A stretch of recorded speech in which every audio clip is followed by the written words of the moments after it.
unboxing yarn.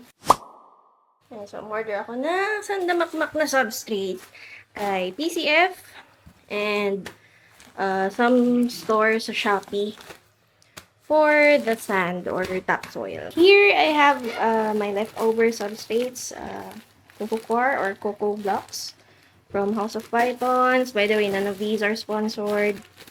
Ano to? Green Moss, PCF, and mga sobra ko pang substrate. This, Vertisubs. From when I was building yung enclosure ni Pancake. Oh, kalat na naman natin nito. Here naman, order ulit ako ng forest bed. Kasi naubos yung isa kong forest bed kay Pancake. Ay, kay Malos. Ito ang laman nito, puro topsoil. Mas mura kasi itong binigay sa akin ng friend ko. Yan. Later, siguro I'll link lahat ng links ng pinagbilang ko. And then, this is pure coco peat. Yan. Yeah. Pure coco peat. Here, we have yung forest bed. I-blend ko yan with the topsoil. Of course, we have yung leaf litter. Acacia leaves. Sphagnum moss. More coco peat.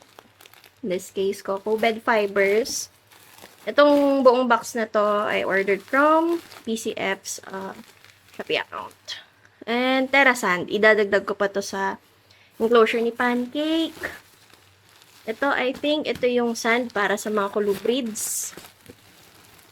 And more underneath. Additional forest bed. Yeah. Woo. Grabe, nagpapawisan na ako. So, yeah, let's get started. Okay, so, unahin natin si Cupcake. Look at her, napaka-feisty. Look at that. Grabing feeding response yan. Girl, you are not being fed today.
Sama na niya yung kanyang cleanup crew.